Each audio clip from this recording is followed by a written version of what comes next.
those kind of things can easily be done. The important thing is that it should be ethical, valid, and relevant. So do something which is relevant to yourself or your surroundings. Something which is relevant to us may not be relevant in Western world or other way. So a lot of research which is published in the Western world is usually not valid in our settings. So we think of something which is important for most of us, which is relevant, and try to follow the ethical standards as far as possible. Now, research problem basically is a specific issue gap or question that requires a systematic investigation. It arises from limitations or unanswered questions in existing knowledge or practice. So what do we do is, so suppose we find, say, online versus a standard way of teaching, that is a research question. Then we kind of see the literature. We have, say, 5, 10, 20 good articles, maybe more after COVID. You find the good ones, you read through them properly, and then see what is missing, what is not being done properly, and what questions remain still unanswered, what kind of subjects were enrolled, what were not, what were the exclusion criteria, was the research very restrictive, is it generalizable to our settings? So those kind of questions you need to ask. So this is most important thing, that you need to see and scan the existing literature, read it thoroughly, and find the relevant questions. And then come to a focus and scope of your research study. Whatever study you want to do, you come to a focus. Then if you have a well-defined research problem, which is feasible and relevant, then our 50% job is done. So the most important trick is to identify a good research question. Any of us in the auditorium is presently doing any thesis or planning to do a research? कौन कर रहा है? चलो वो सवाल बताएगा. What is the research question they are planning to do? May not tell you. You may not tell the exact one, but the similar on the lines which you are trying to do, so that we can take it further. We have a hand mic for him. No. अच्छा बताइए. The research question can be generated through. नहीं, आप किस में कर रहे हैं? आप अपना बताइए. So what you are trying to? I'm conducting on the remittance and its impact on local development. On local development means? Local development. What is remittance with respect to money? Yes. So the remittance and its impact on local. So amount of money which is coming in a particular setting, and the local development. Is good or bad? It is good or bad. And the influx that our people going at work, what impact it's said on particular stuff. That's why I'm looking at. So basically, eventually, even if somebody is going out, it essentially means earning more money, which will be coming back to the system. And does it add to the value to the system by with respect to development? This is the question. So very good, relevant question. So is going out real in the present context. Now, if we talk 20 years back when you were student, in early days of we were students, then probably yes, the difference was huge. But now the difference in the Western world and our country is not much, and rather it may be better to live in our own country. So what do we achieve by going out? That is the basic question.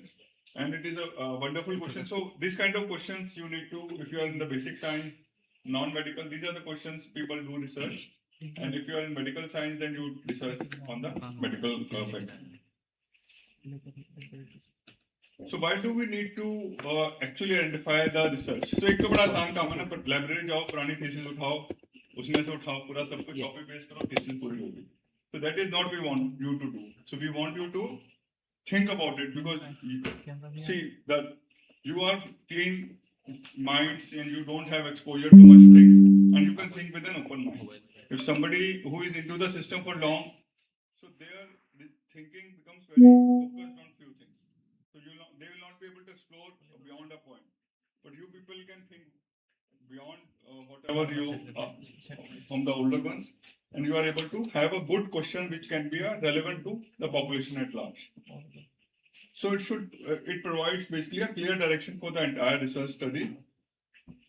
So once we have the research question, then we need to determine the design of the study, what is the methodology we will follow, and how do we plan the analysis. So it is a good idea to have a statistical backup since beginning, so that they will help you have a sample size, a good design, and how to go about the methodology part of it. Then, so whenever we do a research, there will be a lot of data. But we have to be focused on what is the primary objective and then what are the secondary and tertiary deliverables. And that should be the primary focus. It doesn't mean whatever is coming, you just keep collecting and we do not know what to do with the data.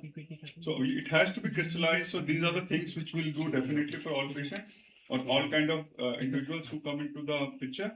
And then we'll kind of analyze and collate the data in this way. So you have a case record form, you must be also having.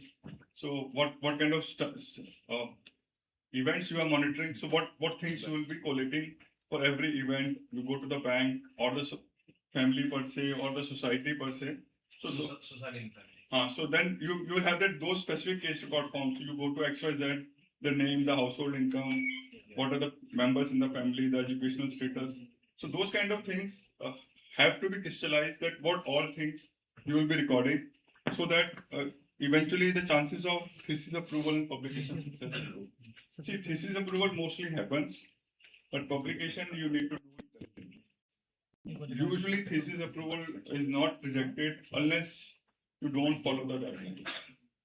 But it is not about thesis publication, it is about the publication at large, which will give you success and fame and name to the university you are studying in.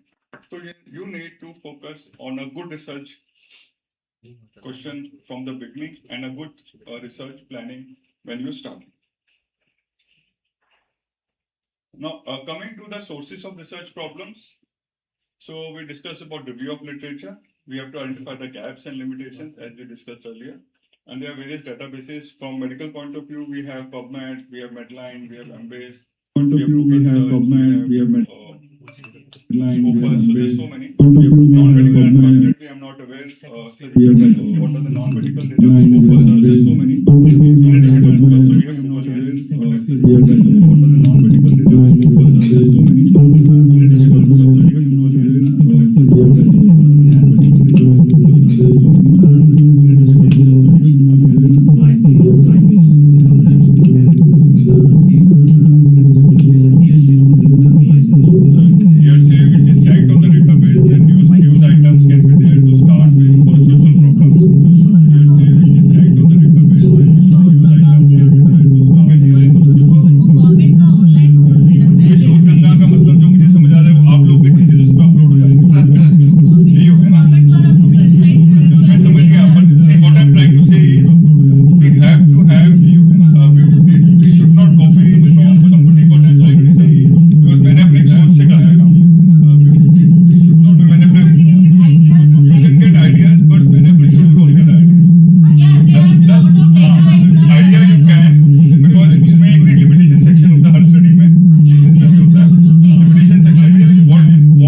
आप क्या research कर रहे हो, मतलब क्या देखना चाह रहे हो? साइबर हरासमेंट तो ब्रॉड टॉपिक हो गया ना, what do you want? Initially मेरा जो टॉपिक है वो है वुमेन्स के ऊपर साइबर टॉपिक हो गया ना, what do you want? Initially मेरा जो टॉपिक है वो है। सो बेसिकली क्या है कि जो डेटा है वो रिव्यू लिटरेचर में जाएगा। अगर आप थीसिस लिखते हैं तो रिव्यू ऑफ लिटरेचर में You have to show that what is being done, why you are planning the study, what is the existing literature, and then how do you plan to improve or improvise on this, and what is new you think you are doing. So novelty factor should be there for whatever research you want to do, irrespective of the specialty or the field. Then there will be always be a conflicting or inconsistent research finding. मतलब कोई भी चीज पे आपको दो मत मिलेंगे mostly, and you can play both sides depending on your understanding. भाई ये इस पे क्या चल रहा है? ऑनलाइन चल रहा है? हाँ, कुछ तो चल रहा है. वो ऊपर से पीछे से देखना चाह रही है. ऑनलाइन लिंक ज्वाइन कर रखा होगा आप लोगों ने. नहीं वो चलो कोई बात नहीं. So मोबाइल से साइलेंट मोड एवरीबॉडी. भाई देखो ऐसा है, ऑनलाइन पे मैं बहुत कुछ मिल जाएगा. It is very easy. But if somebody is coming to for say 50 kilometres here, so it is to your advantage. मुझे कोई फायदा नहीं है आने का. तो it's for you to utilise the time properly. If you don't want, it's your choice. So it is your choice. So there will be always inconsistent findings. You have big things on both sides. कि भाई, okay, this may lead to cyber harassment, this may not, and you find what are the context which is suiting you in your practice, and depending on that, you eventually come to your own working hypothesis, and then always work using emerging trends, technology, and innovation. Nowadays it is very easy. ठीक है भाई? So nowadays it is very easy. You have ChatGPT, you have Perplexity, you have Google platform also, and you can just put your question and the whole hypothesis and everything will come. But I will suggest not to do that, because उससे दो नुकसान होंगे ना. भाई गाड़ी अगर आप automatic चलाओगे तो गियर डालना भूल जाओगे. So you lose your neurons at a cost of some time which you may save by using this. So use that technology to advantage, but don't be slave to a technology. So it is easier said than done, because it is click of the mouse. We are very tempted to use. I also use it sometimes, but use it sparingly, and do not just copy paste from the ChatGPT or any AI system and complete your thesis, because we are happy seeing movies. We are happy going out. We spend so much time, and then when the thesis work comes, then in last one day you have to complete. So don't stretch it beyond a point. Keep on doing your job properly, and believe me, it will be a better product if you do it yourself. So that is the message I want to give. Then what is a research gap? So research gap can be a knowledge gap. So किसी चीज पे आपको कोई data ही नहीं है. So COVID came, nobody knew anything about COVID. So what is an organism? How does it occur? How does it transmit? What to do? So there was a big knowledge gap. So that is a big. There was no evidence on the topic, and you could do anything, publish anything that time, because कुछ पता ही नहीं किसी. Then there can be a methodological gap. So there are lot of study designs. So when we talk about medicine, a randomized controlled trial is the best study design. You have two groups. You randomize into two groups. You have two kind of interventions, and then you compare. But it may not be. Sorry, sir. Knowledge point, knowledge gap. Basically, when we do the test programs, because there are plenty of knowledge gap, but still we lack this sufficient evidence to prove those things. I think can you just elaborate on this type of gap so that we can assign more valid knowledge on that issue? See, it all depends. So, as you rightly said, for exploratory studies, especially if you are doing an observational study, and it is more of you are interacting with somebody and you are collecting lot of data. In those kind of studies, which is typically are qualitative studies, you collect n number of data. So, उसमें ना you don't need 100, 200, 500 patients. You need about say 20, 25, 15, and you need because you have to record that whatever things you are interacting. Typically, this recording goes into a system. There are various softwares. I'm forgetting everything. The word something. There's a software. Then it will tell you what is the commonality. So what are the common questions? What are generated when people are interviewed? Suppose I'll talk about say palliative care in neurology setting. So we don't have. Online session में नहीं आ रही. हमारी sir Yeah, follow. So we don't have much data. There is no, the knowledge is very limited, published data is very limited, and we do not know where to start from.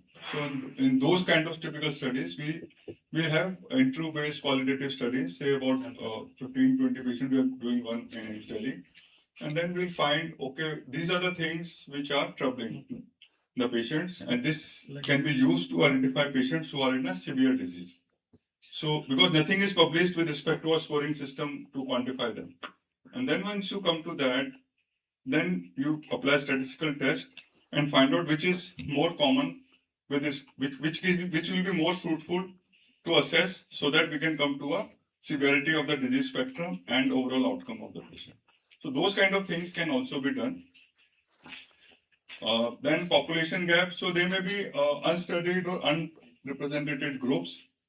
So typically, so lot of talk about gender parity in studies. So lot of studies you may have underrepresentation of females. Then you do not have representation of transgender people in lot of studies. So of late in last 5-7 years, so you have transgender focus studies also, or there may be specific population which is not touched. So suppose something is relevant to our urban area, may not be relevant to a rural area. So their problems are different, their context is different, for example, cybercrime issues may be different because the mobile phone in cybercrime, so they are happier. There is no problem at all. So we have to. So doing a study in a rural area on cybercrime may not be fruitful. So you have to think about the population, whatever you are studying, but whether that kind of question will be relevant to that population. Then contextual gap. So we have various limitations with respect to geography and culture, which need to be respected. So you have to plan accordingly. And sometimes, a lot of things we do not have an explanation. Something which is knowledge which is passed on generations, but we do not have an explanation for it. So you need to find. भाई इसका timer ना sleep करने लंबा कर दो, नहीं तो आपको उंगलियां चलानी पड़ेंगी पूरे time. So absence of conceptual explanation itself is a research gap which is what is going. So if you do not know the reason, you do not know the context, you can always plan a similar study on that. So how do we identify the gaps? We said we'll search the literature, various platforms. Then we conduct a systematic review of recent studies, which he mentioned what we use the data of previous studies to justify why we are doing a study. So we need to systematically review the studies. We have to make specific evidence tables. Okay, this was a study, this was a type of study, so many patients were there, and this, what was the primary objective of the study, and what was the main outcome, and what was the exclusion, what was the limitation. So that will help you on a single look that what else needs to be done. I'm talking about a planning stage. When we are doing this, we need to assess that what is the knowledge gap with respect to published literature. And then we need to compare the findings across similar studies. So we see whatever is published and we see what is the comparison and identify what is inconsistent, what is the missing variable or unexplored population. So that is very important. So that will help you to frame your research question and identify your population, intervention, comparator or outcomes with respect to the study. So basic question we need to do ask ourselves is what is known or inadequately addressed. It may be a geographical population with respect, it may be intervention which is not done, it may be some kind of outcome which is not traced. So depending on the setting, so the novelty part will come after identifying a knowledge gap. Please do not do anything which is already done. It will not excite you, it will not help you improve the system, it will not help you published in good journals. So no objective will be fulfilled, and there is, except that your thesis is submitted in time and you will get a degree, which most of us will, but it doesn't add value for future to any of us. So now once we identify the broad research problem, we have to specify to a workable thing which we want to do. So you can't do a population study in whole of the country, definitely not. You can't test 100 variables at a time, which will not be possible. So you have to focus on the population, whatever local population you want to, what are the variables you want to study, and what is the context you want to explore. So the research question, suppose for example, so we have broad idea, we want to do something on diabetes. हमने बहुत पढ़ा diabetes, घर में भी 4 लोगों को है और हमने उस पर पूरी शोध कर रखी है बिना PhD में एनरोल हुए, तो हमें करना आसान है, तो we decide on diabetes. Then the focus topic can be whether you want to do on oxidative stress on diabetes mellitus. So then you see what is the data presently in our country on oxidative stress markers in Indian type 2 diabetes mellitus patients. So this will be the research problem. So neither diabetes nor oxidative stress is a research problem, because diabetes can lead to so many things and oxidative stress may occur in so many problems. So you can't have very broad research question. So it has to be really narrow so that it is feasible for you, considering you have a limited time to complete your research work. Now, what is a good research problem? Who will tell me? Yes? पढ़ के बता दो. What do you think is a good research problem? Yes, आपके पूछो, बिल्कुल सामने. मैंने कहा ना पीछे वाले बड़ी जल्दी दिखते हैं. So, what is a characteristic of a good research problem? So it should be clear and specific focus, which I have been trying to. Yes. Relevant to the topic. It should be measurable. ऐसा नहीं कि हमने तो कुछ भी करना है और हम कर ही नहीं सकते, वो तो हमारे पास मीन्स भी नहीं है, लोग भी नहीं है और सिस्टम भी नहीं है, पर हमें करना तो वही है. तो हाँ, वो उस पर हम भी आएंगे. प्लेजरिज्म पे तो हम बात कर ही रहे हैं. It should be relevant and significant to the field.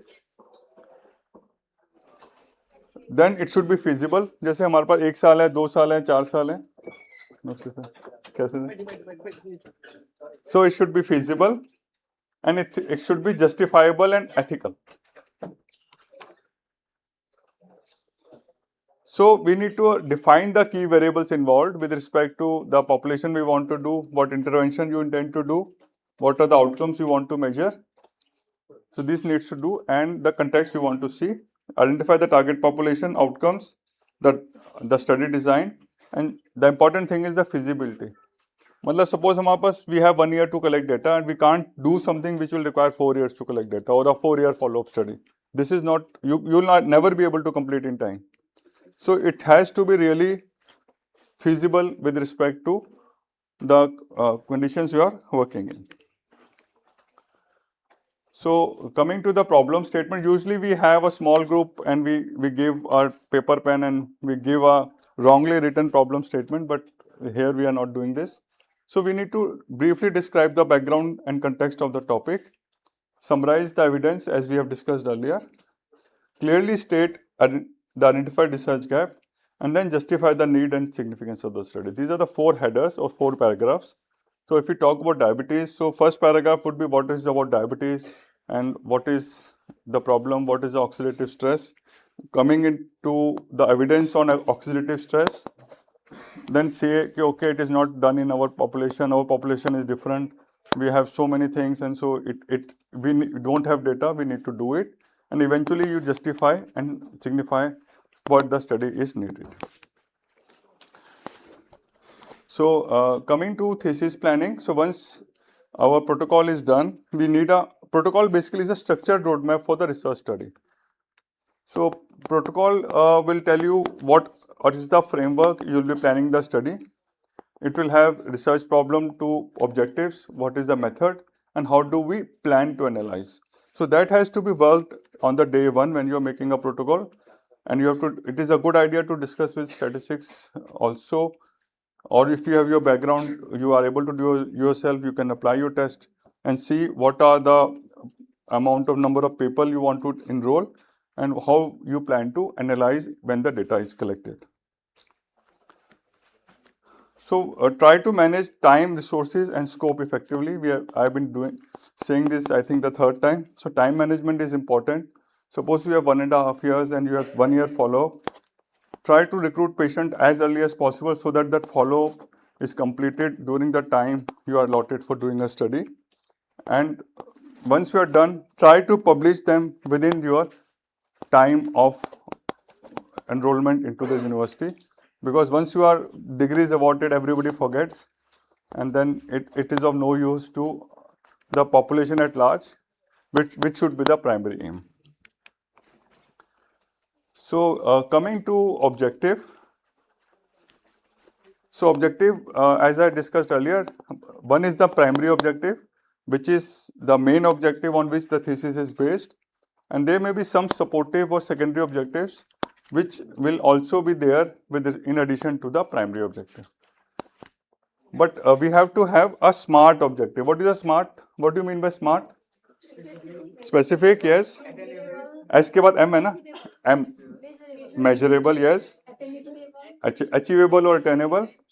Relevant and time bound. So specific का मतलब we have discussed about the research question has to be really specific, the objective has to be specific. We should be able to measure it or assess it by any scoring system or scale which is available. It should be feasible within the time. It should be relevant, and it should specify the study duration. Suppose we are doing a study for 6 months and we have an objective of follow up at 12 months. So कोई तुक नहीं बनता उसका ना. So it has to be within the time frame in which you want to do the study. So as I said, I'm being from medical background, my study context examples will be mostly from that. So some of them can be we discussed about diabetes. So compare the oxidative stress markers between cases and controls. So you could have non-diabetic matched for age and gender, and diabetics, and you could see what is the stress markers with respect to diabetes. Is it the same in controls as well? Then diabetes is not causing it probably. If there is a difference, then probably a disease is causing. So those kind of things. Or there could be metabolic parameters in diabetes. So you want to assess them, or to estimate other biochemical markers in type 2 diabetes. So research questions basically are derived directly from the research problem and objectives. We have to guide study design, data collection, analysis. So that this has to be clearly defined, whether it is an observational study or it is an intervention study. Are you randomizing? Do you have 2 groups or a single group? So those kind of things have to be defined, or there is already something has happened and you want to research back and retrospectively see to find an association between the event and whatever the characteristics you want to see. And we have to align the research question to the hypothesis and outcomes. So what is hypothesis? Hypothesis is a predictive statement that can be tested statistically. मतलब suppose हमने सोचा कि suppose intervention A is improving the outcome.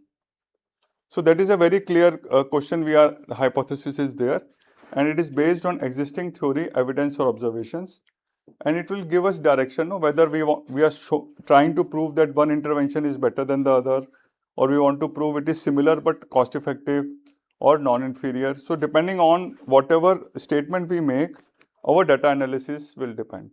So this is a very important step of the thesis planning and should be done properly. Just one question, sir. So That question might be should rise by is a hypothesis necessary for all sort of research? ideally, yes. Not for the descriptive one. Even for descriptive, plain observational, we should have a working hypothesis, because that will help you to formulate the whole protocol and do the thesis as well.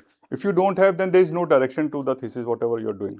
Then becomes really difficult to focus. You will have huge amount of data, but you do not know what to do with the data. So that becomes a problem. Can we prepare just research question? Yes. Instead of That you can do, but you should have a working hypothesis and the research question. Hypothesis मतलब statistically आप अगर कोई cause effect ढूंढना चाह रहे हैं तो then definite कोई बात नहीं, इसको वो कर दो.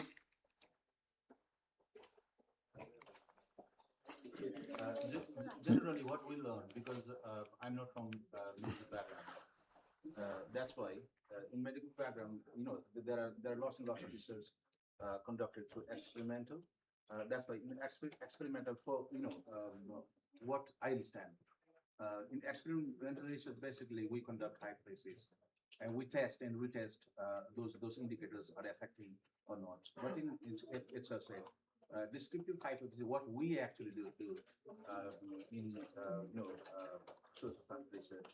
Generally, we do not develop hypotheses because Ideally, you should. I'll ask Dr. Pandey to clarify maybe on this. So they are asking for an experiment. Sir is an authority. No. See, actually, what you're saying is right. What is hypothesis? Hypothesis is a declarative statement, right? If that kind of result, or maybe better than that, if you get at the end of study, you will celebrate. That's hypothesis, right? So there are two kinds of studies. One is descriptive, second is analytic, right? In descriptive, you are not comparing something with something. In analytic, you are comparing something with something. So whenever you compare something with something, then you will have hypothesis. Say for example, I'll give example of both. Suppose I want to estimate prevalence of a condition in a given population.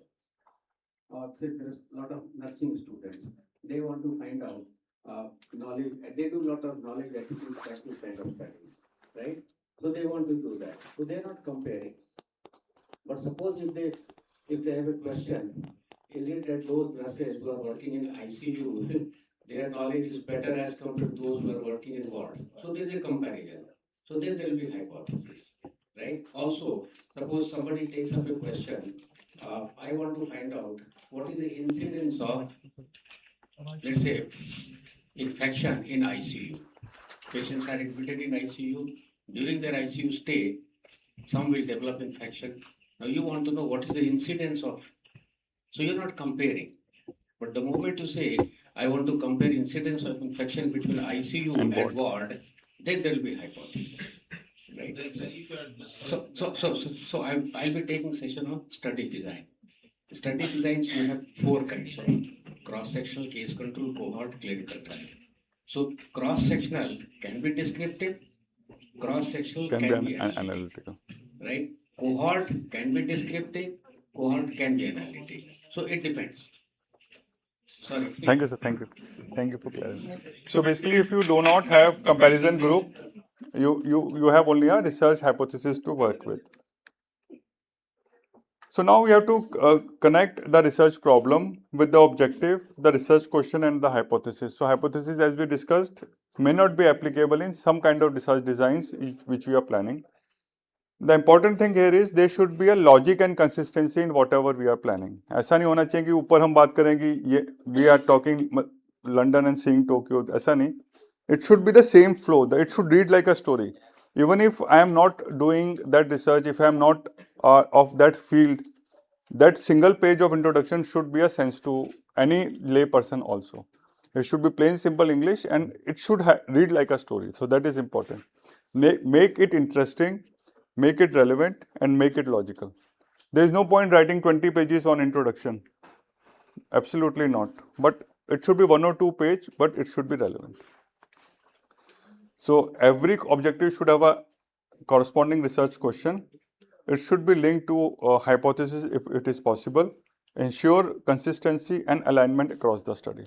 It should be so primary objective, secondary, tertiary should be the part of the same study.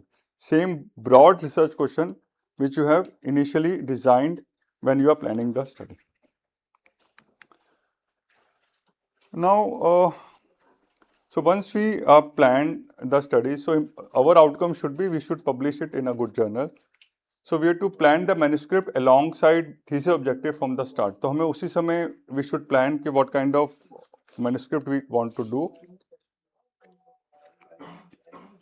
Each of the objectives which we have written, so as Sir was doing about remittance and development, so there may be 10 objectives in the study, small objectives. Each objective itself can be an independent paper, depending on the data and the context you have. So you can do that, but avoid purely descriptive objectives. And it is a good idea to have a good analytical and comparative studies because they have more value. But if you do not have data, baseline data, then descriptive studies are done to begin with, and based on them, you can have an analytical study subsequently. So this will help to improve visibility, impact, and academic recognition. And you can obviously, as I said, important thing is we need to publish in a good reputed journal. So a word about thesis to publication mapping. So for thesis, we have baseline data, which is descriptive. Potential output is original research article. For comparative analytical analysis for the thesis, but for potential publication output, we need a journal manuscript. Then we may have a secondary analysis of the thesis. We could have a secondary paper if we want a publication. Then there is methodology and innovative approach in the thesis section. While in the potential publication output, we could have a case study. We could have protocols which are being published in a lot of journals. We could publish a review based on whatever thesis you are doing. So the right side is as important, because left side तो आराम से हो जाएगी, I am sure about it. But for right side, you need to work a bit more. You have to be more consistent. You have to do it yourself, not use your only the chat GPTs. Then it becomes easier and it will help you for a longer run. So common mistakes to avoid: designing a research which is very vague and very broad. We don't have any deliverables. Objectives are not aligned to the problem. So it is not a good idea to have too many objectives in a study. It is never a good idea. So have working 3, 4, or 1 primary, maximum 2 primary, 3, 4 secondary. That's it. So data can be huge, but objectives, focus should be only on limited objectives. Formulate a clear hypothesis, and you should be planning for publication feasibility from the stage 1. Some tips. So before making a research question, read recent reviews and recent articles. Discuss ideas with mentors. So we have mentors around same specialty, other specialty friends, even students. They will help you have crystallized that research question. Then maintain a research notebook for ideas and questions. Keep writing, keep formulating, keep thinking what else can be done. Think publishable from day 1. Keep objectives concise and focused, and check for feasibility and timelines when you are planning your study. So to conclude, a strong research starts with a clear problem. So research gap is important. So try to find the novelty, the research gap, the clinical context, or the context in your surrounding which is relevant. And systematic planning, if you do, it will help you save time and effort, and it will give you more fruit than just only the thesis. Thank you. Thank you very much.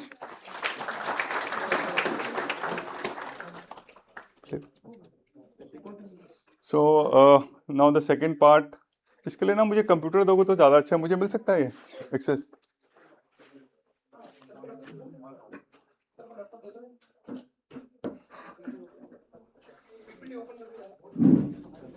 So second is referencing. So how many are doing referencing nowadays?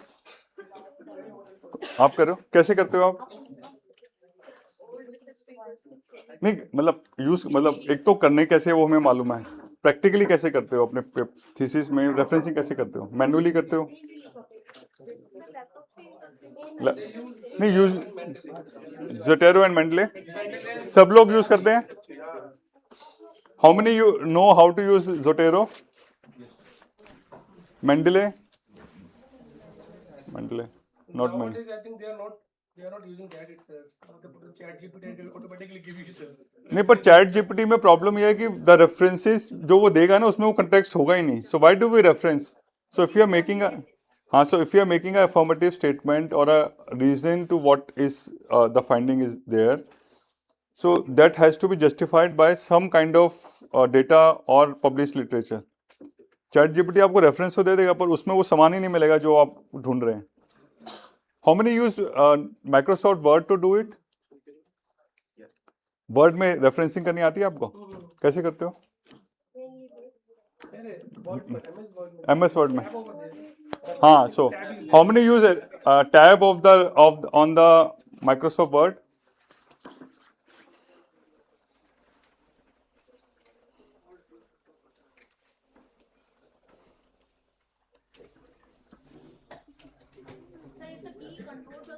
sir. To type the references. उसके बाद To type the references. दोस्त इसमें कोई word document है, इसमें कोई word document है, File खोल दो, कोई वर्ड फाइल खोल दो, इसमें डॉक्यूमेंट होगा।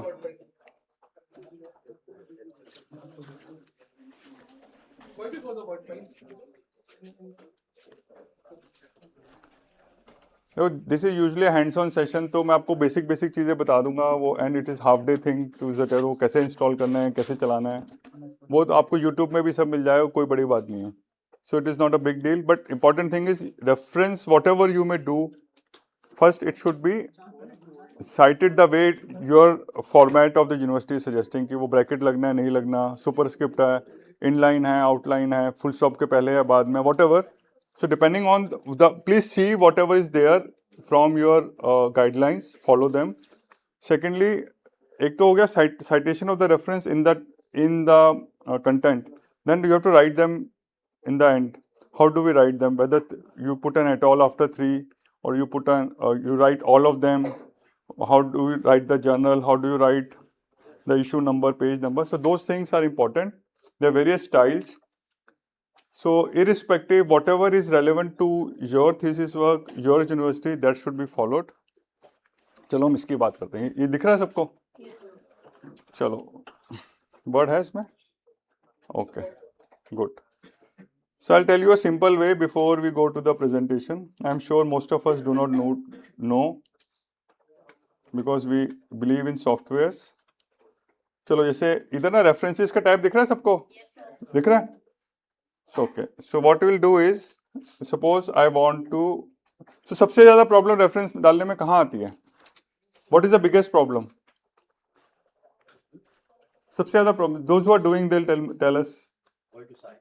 No, not more than that. So you identify where to cite. So suppose you have written say 2 pages, you have cited the reference, and suddenly you find 2 lines have to be inserted in the front paragraph, and then that has to be referenced, and then everything has to be changed again. So this keeps on happening again and again. So you have to renumber them again. That is a big headache. So that is a big headache. So for that people use Zotero, Mendeley. So उसमें आप renumbering automatic कर देता है. That is why we use. So the Word document also has a similar feature. So suppose, I think I'll need to have a specs for a close.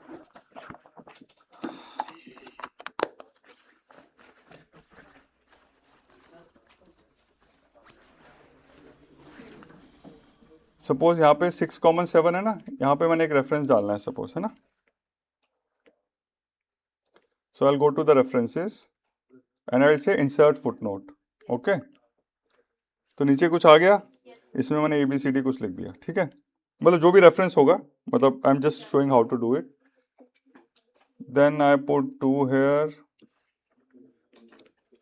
So I don't use softwares, I use this. इसमें 2 आ गया, इसमें CD लिख दिया, इसमें मैंने कुछ लिखा, इसमें मैंने कर दिया, ठीक है? अब मुझे लगा कि भाई 1 के बाद यहाँ पे 1 कहाँ डाला था मैंने, ये 1 है ना. अब मुझे लगा कि इस लाइन में 1 डालना है मुझे, ठीक है? तो मैं इधर गया रेफरेंस में और इधर 1 कर दिया. तो आपने नोटिस किया कुछ सबने? ऑटोमेटिकली रीनंबर हो गया वो. सो जो 1 वाला 2 हो गया एंड सब्सिक्वेंटली चेंज हो गया वो. The only problem will be that if same reference is cited again. Suppose आपका reference 1 is cited again in line 3, तो उसको आप रेफरेंस 1 दोबारा नहीं लिख सकते ना, वो फिर उसको नया नंबर देगा, फिर it will be a confusion. So what do you do is use this for a unique reference number. For the repeat reference, just put in brackets, this is the reference. Either you put your journal name, title, whatever you want to, or reference, original reference one, whatever coding you want to do that. So this will save you, because Zotero का भी problem है ना कि then you have to integrate, you have to download, and then you have to use this every time. ये उसी के अंदर है. हाँ, इसमें टाइम नहीं लगेगा आपको. और उसके बाद क्या करना है? सपोज ये हमने कर लिया, because this is as a footnote, not as a usual reference, and it will come this way only. तो वो ब्रैकेट भी नहीं लगेंगे, फुल स्टॉप से पहले भी नहीं आएगा, वो अपने हिसाब से आएगा. तो उसके बाद आपको री नंबर करना पड़ेगा. Once you are done with it, what you do is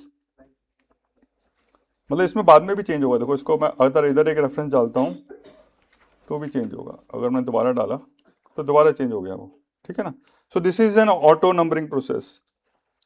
So now how to do the, once it is done, you are done with the thesis, you are sure that this reference sequence will remain, you have checked it multiple times. ये raw copy आप सबको दिखा लो, अपने guide को, को guide को, सबको, let them be happy. You are really sure it is to be now materialized into a final copy. Then because there will be changes keep happening till the last minute, then it is a 10 minutes job. आपको क्या करना है, suppose my referencing method is just below the full stop with a bracket. So मैंने इसमें bracket डाला और इसमें 1 लिख दिया, ठीक है। ऐसा मैं पूरी बिना डिलीट करे पूरे में करूंगा, ठीक है। And I will copy this, I will do control C, I will open a new window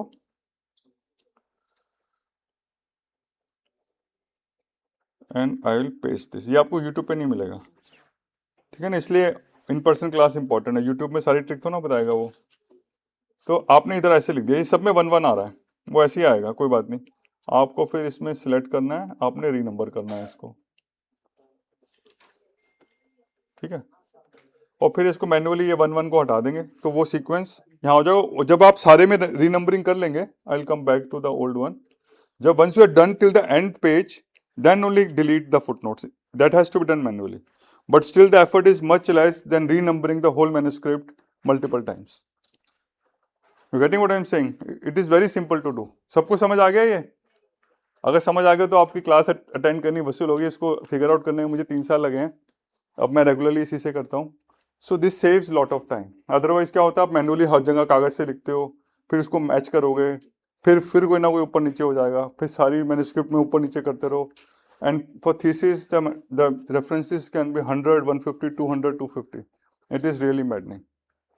so if you do this way, this will save lot of time and energy, which can be used to do more fruitful work. Everybody now, सबको समझ आ गया नहीं? चलो good, अभी come good, go back to the presentation. वैसे presentation हो गई है, this is what I wanted to show you, but still will complete it.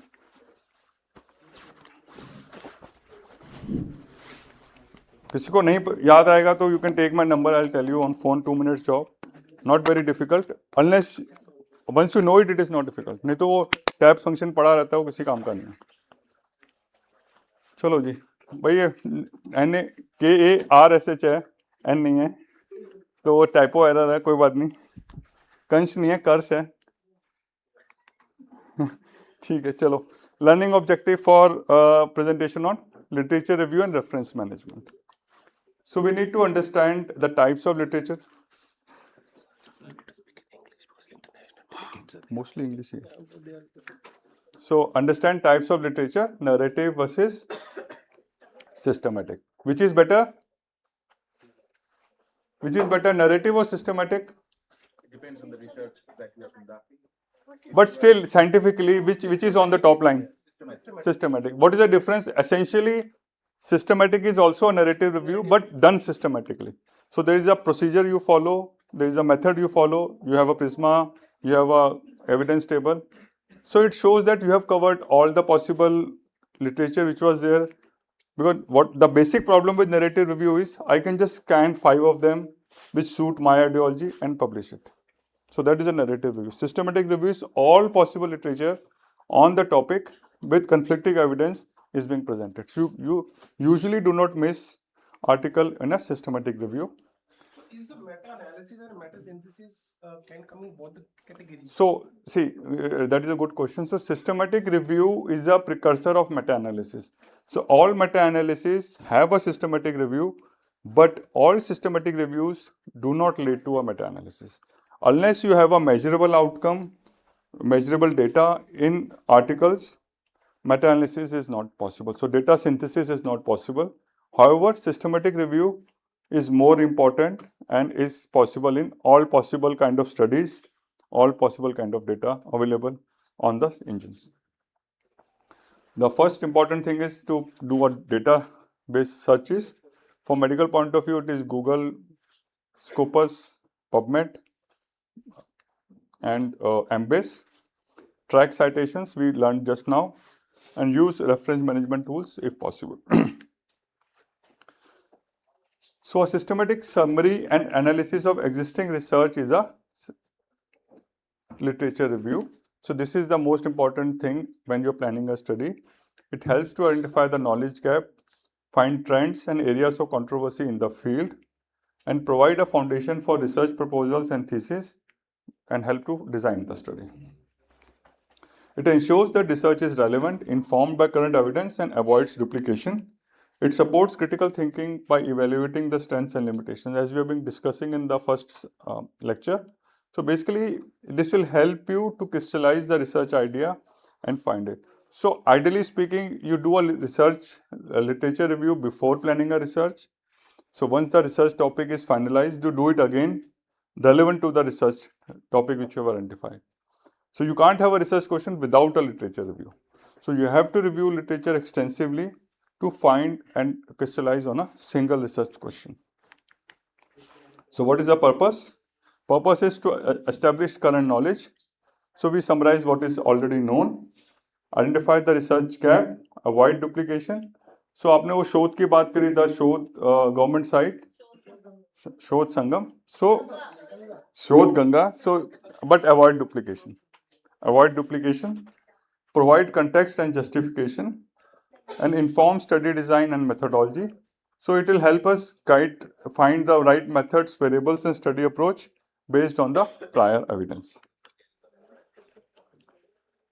So type we discussed, it can be a narrative review, systematic review, meta-analysis. We discussed about meta-analysis. So basically it is quantitative synthesis of data after doing a systematic review.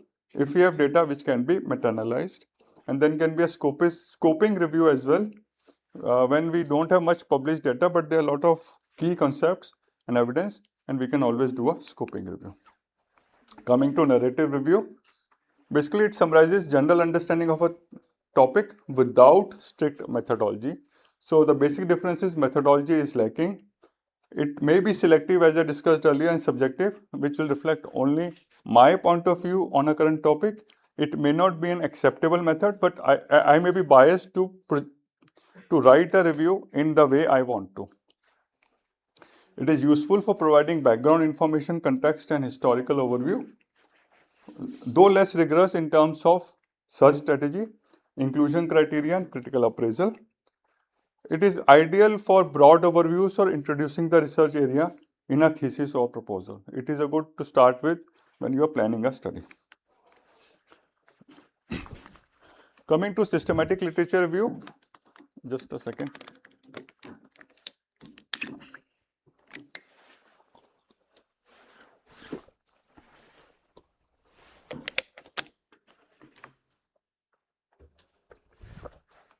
It is a structured and rigorous approach to review literature. So there is a system you have to follow. It has to include minimum 3 databases. Upfront, like a thesis, you have an inclusion and exclusion criteria when you are planning a systematic review. Then there is a critical appraisal with respect to the quality of the study and evidence reliability. Then you synthesize the findings qualitatively or quantitatively, providing a conclusion which is evidence-based. It is ideal for answering a specific research question and supporting evidence-based practice. So what is the key difference? So the purpose of narrative review is a broad overview. For systematic review, it is a specific question which needs to be answered. Method of narrative review is very flexible. There's a lot of bias which may occur, and there's low reproducibility. So reproducibility means if I am doing, results may be different. If you are doing, it may be different. If you are doing, the results may be different, because there is no consistency in the method followed to do the review. For systematic review, the reproducibility will be high because you have to follow a set protocol. For that, mostly anybody does it, it will be very, very similar. So that is a basic difference in the two. So what are the steps? So like any other thing, you have to find a research question or the problem for which you want to do a systematic review or a literature review. For suppose your topic was remittance and development, so that is a broad topic. So you So it is a good idea to first find the headers if you're doing a narrative review. So in what headers you will write, what is the introduction, the problem statement, what do you mean by remittance, what do you mean by development. So there will be metrics for everything. So you have to classify and then eventually build it up. Conduct database searches. So then you screen relevant studies which are relevant to the topic and which you think are good, extract their data, then appraise, synthesize the findings and write the review. So this is the broad method to write a normal literature review. So database searching basically is to identify all relevant literature related to the research question. So we should be as exhaustive as possible when we are doing a literature review. At least 3. Generally, we for our purposes. So one is PubMed, Embase, and some people say you can use Cochrane. I'm talking about medical, so there may be similar databases for non-medical as well. And lot of times people prefer Google Scholar as well because that is more general and will include a lot of studies which may not be there in PubMed and those kind of research databases. Then keywords. You should have the proper ones. You should ideally use mesh keywords. Then there's something called Boolean operators. Who will tell me about Boolean operators? A and the. So basically when you are doing a research strategy searching, so you put keywords. So you have to connect the keywords. So it can be and or not. And means both should be there, or means synonym, and not means that should not be there. So it is also a full day exercise, but you should know there are connectors you need to put in when you're using the various platforms for searching the database, and ensure that systemic and reproducible searches are there to capture comprehensive evidence. One more small thing, suppose somebody is doing a meta-analysis, I'm talking about medicine, and you do a systematic search in PubMed, but you don't have an account in PubMed, you have not saved, and then you do it again, the results may be different. So ideally, whatever database you are using, have the account created so that whatever search you do is saved in it, so that you can retrieve it subsequently. Because sometimes it really becomes difficult that you have done everything and suddenly you find you do not have the basic search strategy is gone and you have to start de novo. It can be really disheartening. So always make your account in whatever database metrics you are wanting to use so that it is saved automatically and it is there to be retrieved. You can retrieve it at a later stage. Well, PubMed, all of us know it is the free biomedical database providing access to vast collection of articles. It includes Medline index, ensuring high quality and peer-reviewed content. It has filters can be there, so you can put whether you want only research articles, only randomized controlled trials, only systematic reviews, published in last 5 years, 2 years, 10 years. There are so many filters, you can put them, and widely used in academia and medicine for clinical, biomedical, and public health research. Most widely used, most widely accepted, and people are happy if it is our article is published in PubMed Research, PubMed Index Journal. So it is widely accepted. Then we have Scopus. It is subscription-based, multidisciplinary database covering wide range of fields, includes peer-reviewed journals in addition to conference proceedings and patents. So it has citation tracking, H-index, and author profiles, and useful for impact metrics, comprehensive literature search, and identifying influential studies. Then Google Scholar, all of us know it is there. It is free, broad academic research engine. It has journals, preprints, books, and conference papers as well. A lot of things which are not in PubMed you will find in Google. The limitation is it has less precise filtering and may include a non-peer-reviewed content or lower quality source. Why peer review is important? Who will tell me? Why is peer review important? Because it can claim more scientific investigation. Because there is a process. So yes, peer review is a process. So if it is published in a good peer-reviewed journal, then the quality of the research is good. Otherwise, all of us can publish anything nowadays, which may not be peer-reviewed. You send today, it will be published tomorrow. But that is not a good quality journal, and the kind of content may not be valid. So that's why peer review is important. Useful for quick literature such as tracking of citation and finding related articles. Then we had discussed about Boolean operators. They use parentheses and quotation marks for precision. So and means both must appear, or means only any term can appear, and not means exclude the term. So once we use it, we know, and we can use it to the advantage. Not very difficult, but you must know the connectors. Now citation tracking. So backward citation means review the references cited in a key article to find what is the related study or foundation.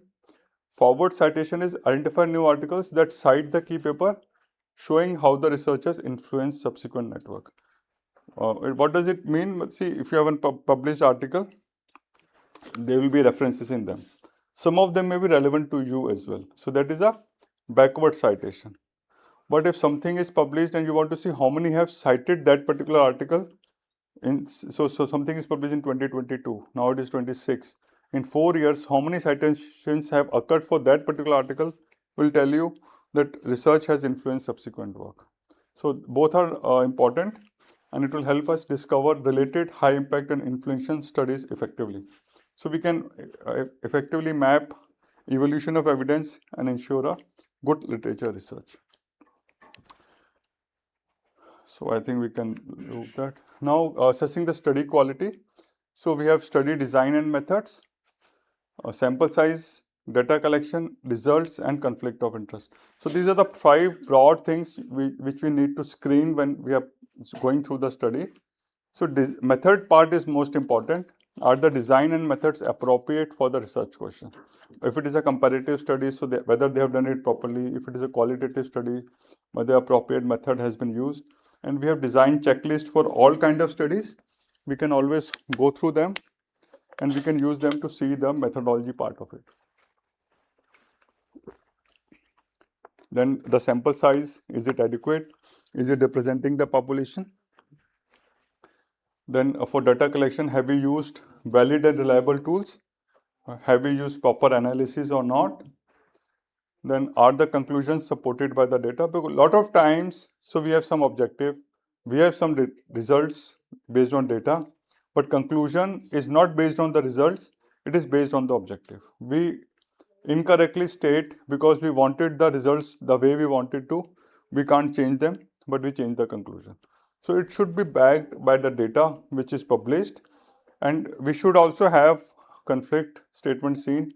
Suppose some company is supporting a result or study, and the result is supporting the company, then there is a conflict of interest. If it is not declared, then becomes a problem, because then we know, then we can think that it may be biased because company is funding the research. So that kind of things. But if it is upfront declared, and you know, you declare that okay, you have research funding for XYZ, then it is still acceptable. But if you do not disclose, then it is not accepted.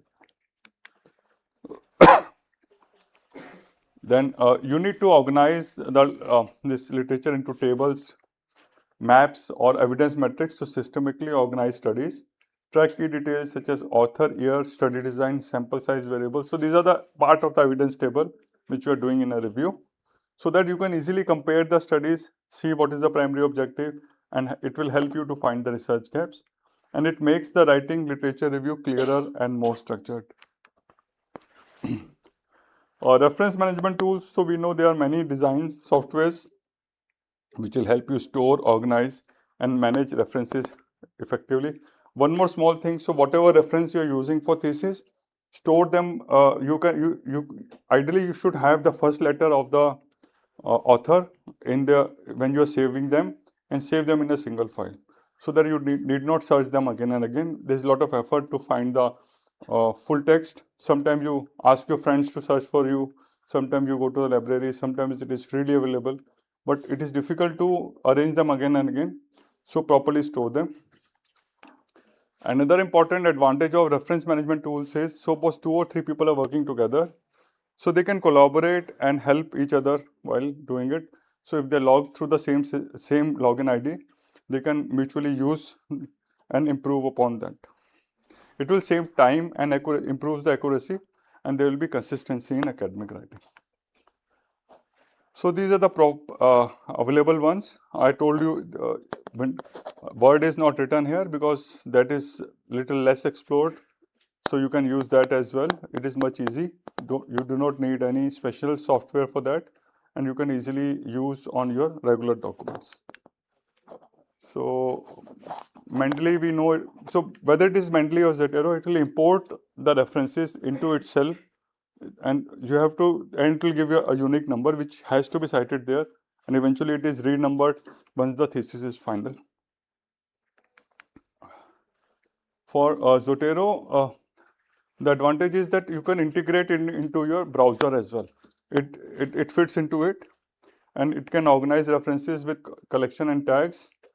You can add notes, attachments, and full text, and it can easily integrate with the Word for automatic citation. And advantage is it is open source and free.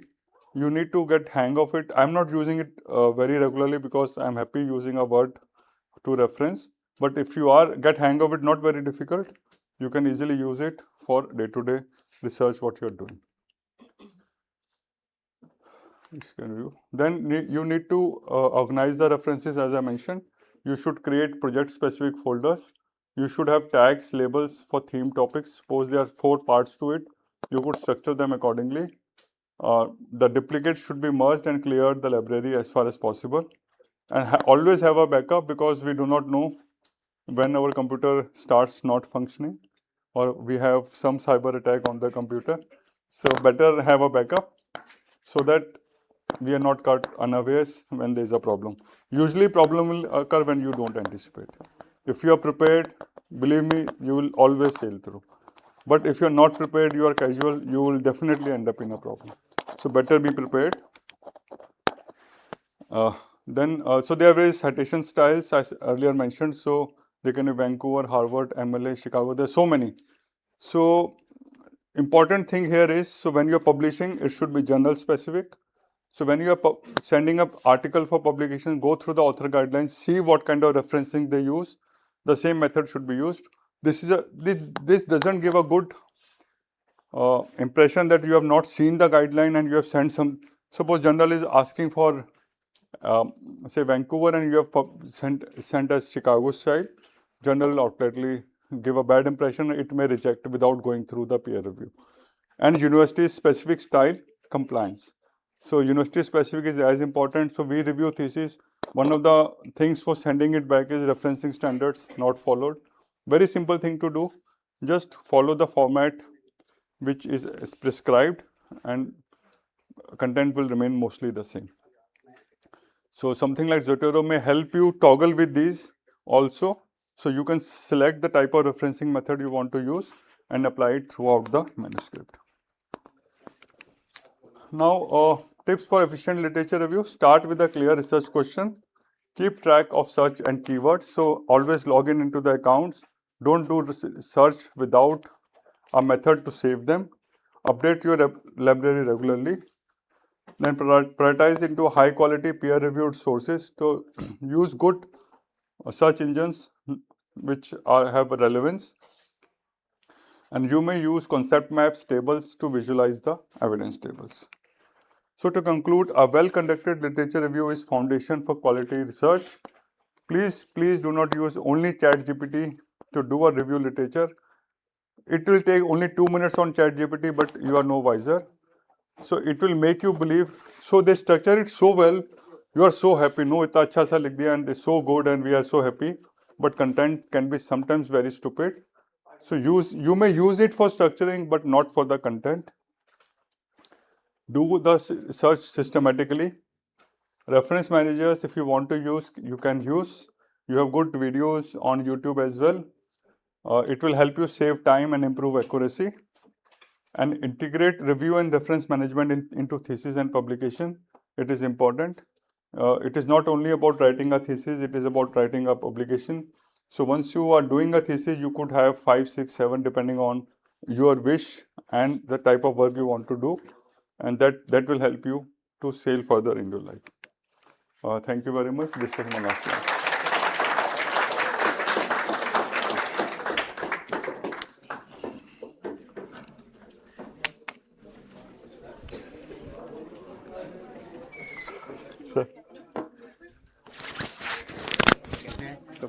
Minute बैठे होते हैं।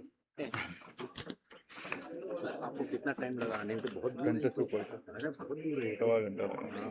मैं तो सरिता में रहता हूँ तब भी 1.25 घंटा लगा। अच्छा, मैं तो नोएडा जस्ट क्रॉस। फरीदाबाद से यहाँ सरिता कैसे में, आप- सरिता में, सरिता में अपोलो के पास। अपोल सरिता में। हाँ, तो बस वो पुल क्रॉस करके नोएडा गुजराते हैं तो भी 40 तो फिर भी हाँ। करीब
Delhi. Sir, thank you so much for graciously our session today and taking out the time to lead the session. Sir has completed his master's in statistics from Kanpur University, undergone a 2-year course in population studies from International Institute for Population Sciences from Mumbai, completed his PhD from IIT Mumbai, and postdoctoral in biostatistics and epidemiology from University of North Carolina, USA. He has over 30 years of experience in teaching and in the field of research. He has to his credit over 650 publications in peer-reviewed journals and has been awarded with Fellow of Indian Society of Medical Statistics, Fellow of the Royal Statistical Society, UK, Fellow of National Academy of Medical Sciences. Sir, we are truly privileged to have you today among us. Sir will now be taking a session on study design and sample size. I welcome you, sir, on stage.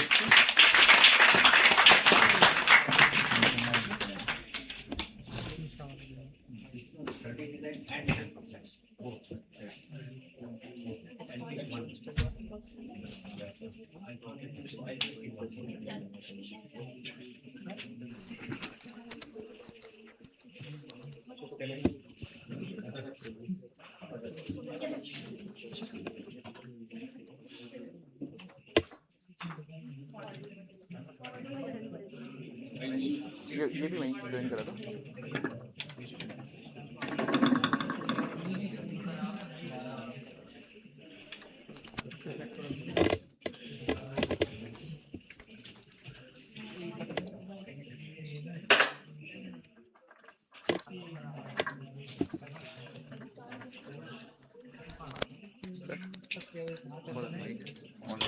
Okay, thanks. Second वाला mic दिया ना sir, second वाला mic दिया ना ये एक minute. Lunch के बाद चलो बताओ लंच के बाद एक बजे सैंपल से ये वाला बस गुड फुल कर दी स्लाइड शो में right You can send from here. I can move from here. Right. ठीक है. Right. Is this on? On है ये? Okay. Good afternoon. So, thank you very much for having me here. And so I'll be talking something very basic. This workshop is on what? Research. What is the topic of this 2 days workshop, research methods and biostatistics, right? What is the starting point in research? Research question. Inquiry, isn't it? Research question is the starting point for any research. Research question for what?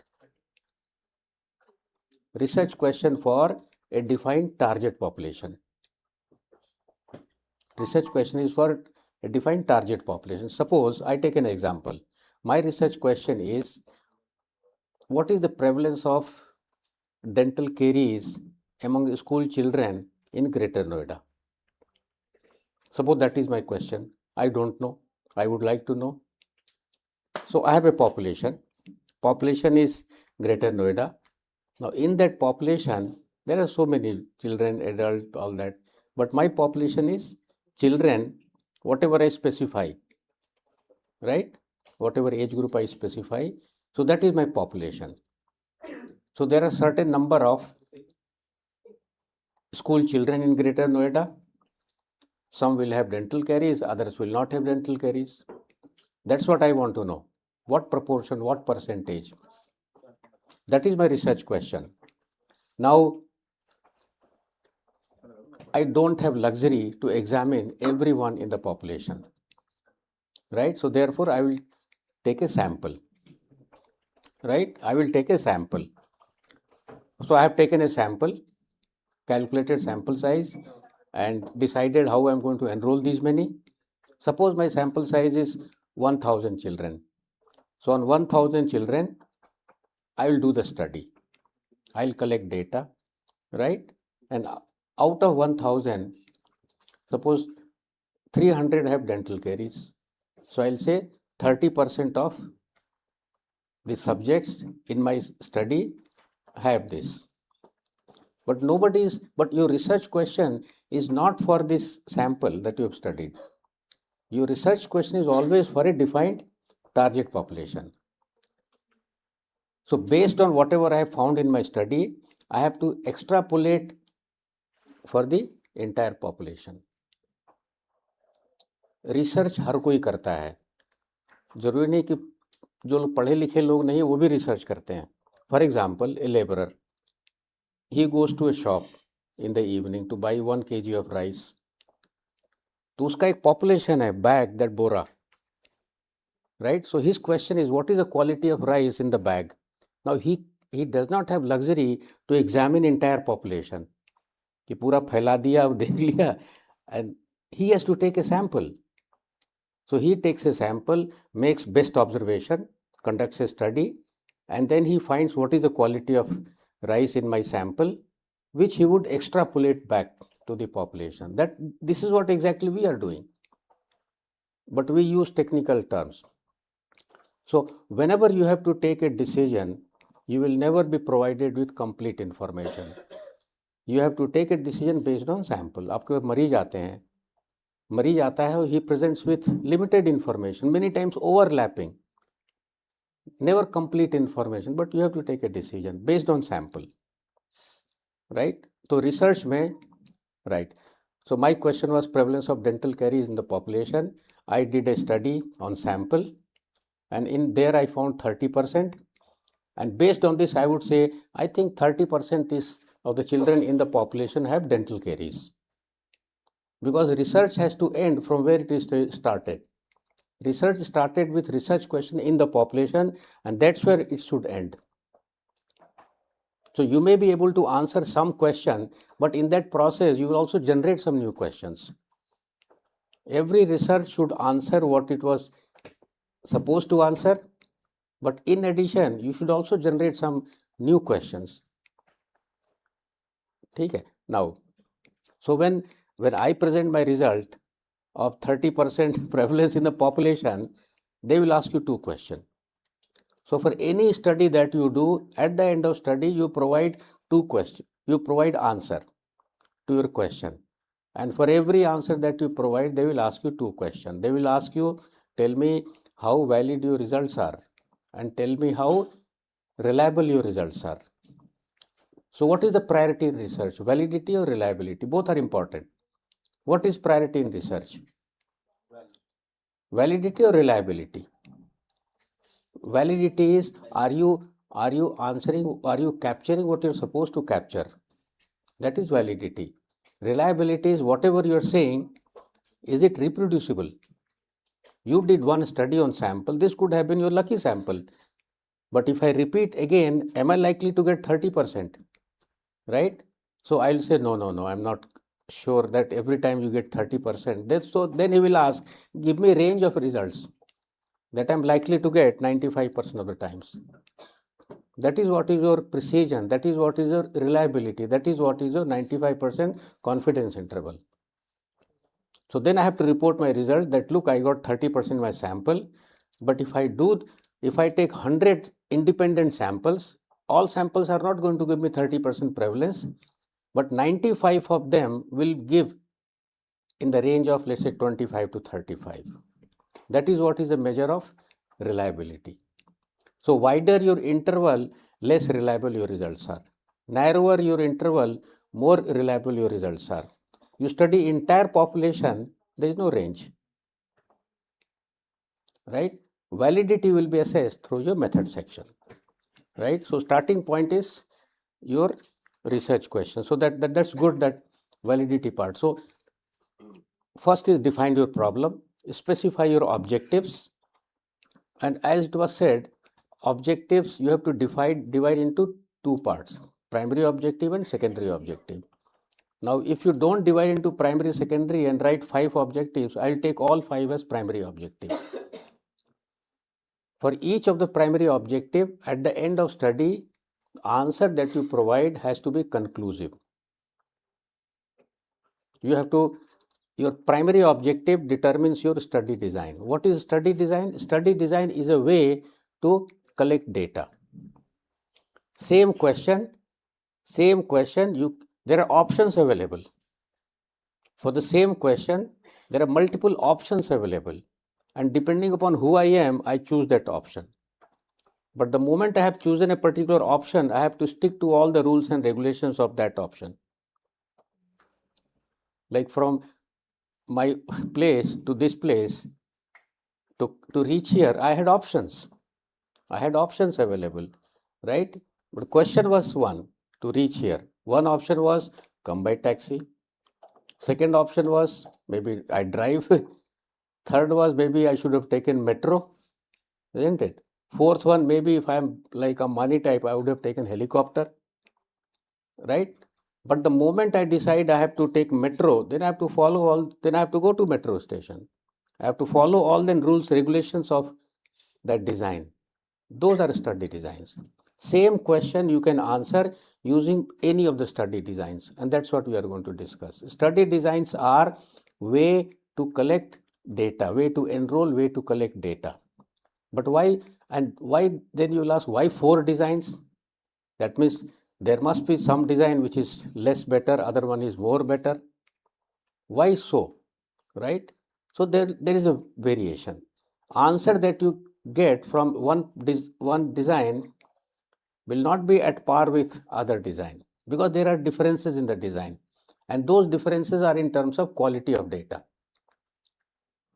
So any design which has better quality of data, the results that you get from that would be better. So then you will see that which are the designs and in what respect quality is better or less better. So that is study design. So that is what we'll discuss. Then also we'll discuss briefly about sample size. Because any study that you do, there is a concern that how many participants I should take. Should I take 1? Should I take 2? Should I take 100? How many I should take? Because number of participants will determine everything. Actually, I didn't know that I have to speak on sample size, but I will speak on that. So, right. If you are in the business of research, then you have to know ABCD of research. Like if you are going to learn Hindi, then you should know Kaka Gaga. If you are going to learn English, you have to know ABCD. If you are going to learn music, you have to know Saregama and all that. If you are going to learn research methodology, you have to learn ABCD, and there are an ABCD in research method is 5. Those are your outcome, exposure, bias, other factors, and chance. So any research, see, I'm a biostatistician, I deal with everyone, people from across the discipline, but I don't understand their discipline. But I understand these 5 terms. So anyone who comes to me, then I will convert what is his outcome, what is his exposure. I know what is outcome, what is exposure, what are the possible biases, what are the other factors. So I use only these 5 terms, and I can talk to anyone from any discipline. So remember these words. If you have prepared a proposal and give it to me, I will see where are these 5 terms. If you have prepared a manuscript for publication and I am reviewing that, I will look for where are these 5 terms. Right? So just get used to what these 5 terms are. Outcome is not the outcome of your study result. Outcome is in which you are actually interested in. Like I was interested in what is the prevalence of dental caries. So dental caries is the outcome for me. If you are interested in knowing what is the prevalence of hypertension, so hypertension is the outcome. If you are interested in how good A is as compared to B, so that is your outcome. Could be cure, could be whatever. So that is the outcome. Exposure is any factor which can influence the outcome. And there is no single exposure. Any condition you take, communicable or non-communicable, there is no single exposure. We wish there was single exposure, we could have managed easily.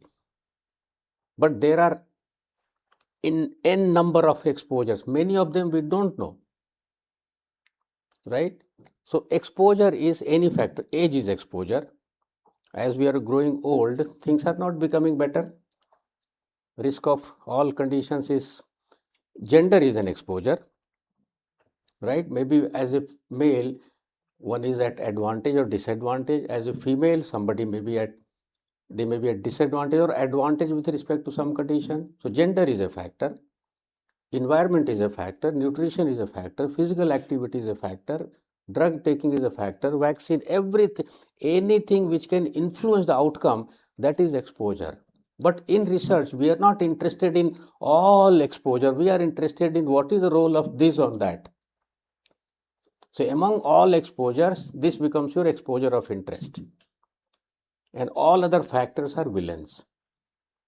All other factors are villain. We want to know the role of this factor on this outcome. Other factors will not let you know that, like villain. So those are other factors. Research deals with variability.